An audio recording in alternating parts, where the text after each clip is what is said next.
E aí, pessoal, tudo bem com vocês? Joinha? Vamos lá para a nossa sequência nas aulas aí de gestão de projetos. Vamos falar hoje sobre a vida de um projeto, né? Como é que ele pré-começa, como é que ele é preparado para começar e como que ele começa, especificamente. É o ciclo de vida inicial do projeto, ok? Bom, hoje faremos uma sequência de três aulas com a identificação das necessidades, a definição de soluções propostas e a definição do fechamento do contrato. Ou seja, é antes do processo começar, do projeto começar, me desculpe. Então, como é que é o preparativo? Pô, preciso fazer um projeto, como é que eu começo ele, né? A primeira coisa é identificar a necessidade do projeto. Isso é o mais necessário, né? O reconhecimento de uma necessidade, problema ou oportunidade. É a partir daí que você começa o seu projeto, né? Uma vez reconhecido a necessidade, realmente eu preciso do projeto, a gente faz um documento que a gente chama de chamada de proposta, CP. Então, uma chamada de proposta é um documento onde você vai descrever a sua necessidade do projeto, né?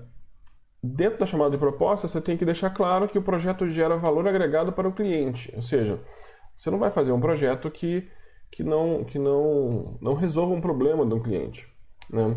Pode ser um problema não objetivo, pode ser um problema periférico, né? Pode ser um problema não linear ou não efetivo no dia a dia do cliente, mas sempre vai ser um problema que vai ser resolvido ou que vai ser otimizado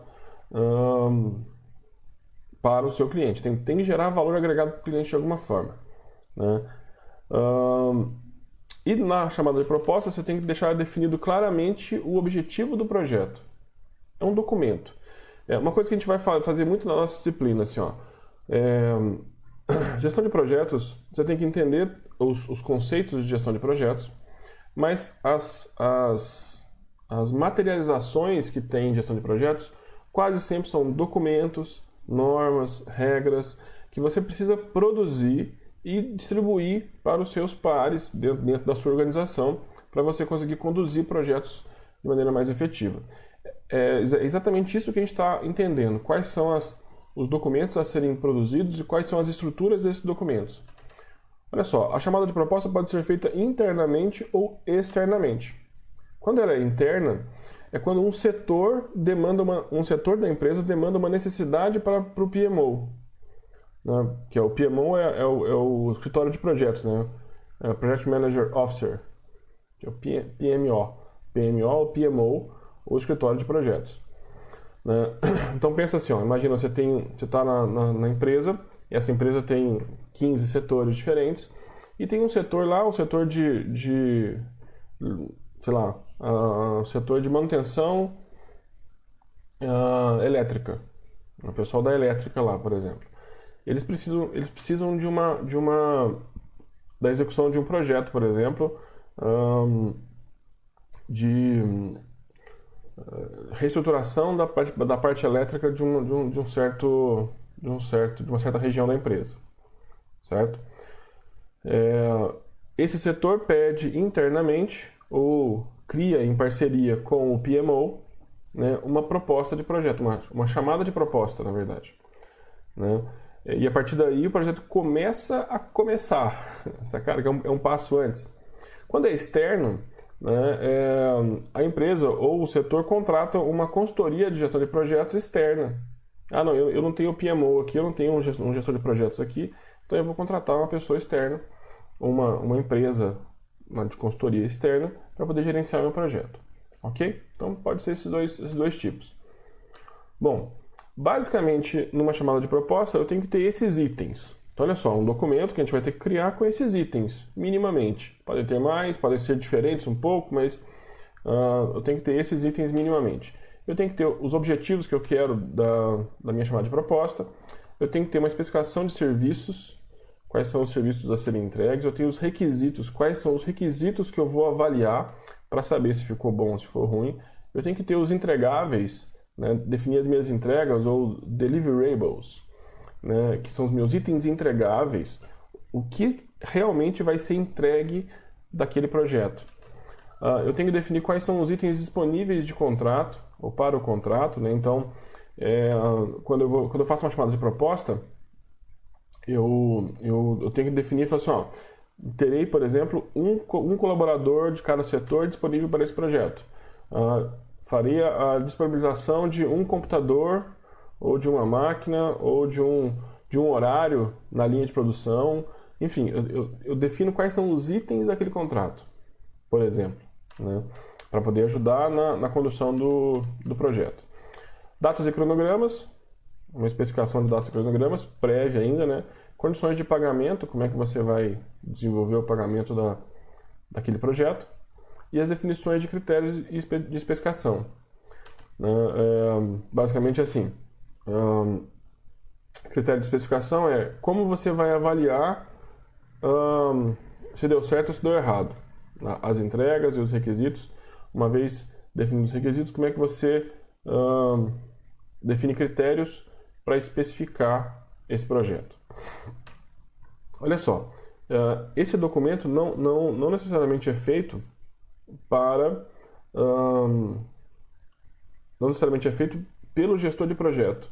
É um passo antes. É antes de chegar para o gestor de projeto. Se você tiver um escritório de projetos, por exemplo, você vai receber uma chamada de proposta. Certo? E em alguns casos, o escritório de projetos desenvolve a chamada de proposta para poder conseguir pessoas externas ou empresas externas para desenvolverem aquele projeto. Certo? Por exemplo, o pessoal da elétrica lá, por exemplo, ele precisa de um engenheiro elétrico, de uma empresa de engenharia elétrica para poder desenvolver esse projeto. Então ele faz uma chamada de proposta, essa chamada de proposta de projeto, o escritório de projetos vai modelar ela, uma vez modelada, ele vai disparar isso para o público que ele tem, as consultorias, por exemplo, de empresas de engenharia elétrica, e elas vão responder a essa chamada. É para isso que serve a chamada de projeto. A chamada de proposta, na verdade. A chamada de proposta. Quando existe o PMO auxilia na construção da chamada de proposta. Então, se você está numa empresa que tem um escritório de projetos e você precisa de executar um projeto, vai lá que ele vai te ajudar. Se você for o escritório de projetos, de vez em quando você vai receber pessoas que falam, eu estava precisando fazer isso, assim, assim, assado, como é que eu faço? Senta aí, vamos fazer. E cria uma chamada de proposta. A identificação é um momento crucial para o cliente. É importante isso, pessoal. O cliente quase sempre sente a dor, ele entende qual que é o problema, mas ele não sabe a causa, às vezes, ou ele não consegue delimitar a dor ou especificar de todas aquelas dores que ele sente, o que causa o quê. Né? Então, tem um papel muito importante aí do gestor de projetos, que é afunilar o diagnóstico, né? Tentar, como se fosse um médico mesmo. Eu estou com dor nas costas. Beleza. A partir daí, com dor nas costas, o médico vai eliminando possibilidades até encontrar exatamente o que está causando aquela dor. Né? Uma vez identificado, aí sim o diagnóstico é definido da causa daquela dor daquele cliente, e uma proposta de projeto, e uma chamada de proposta de projeto, na verdade, vai ser produzida para poder contratar alguém para poder resolver aquele problema. Ok? Beleza. Bom, na segunda parte a gente vai definir as soluções do nosso projeto. Beleza? Então tá. Valeu, pessoal. Até mais para vocês.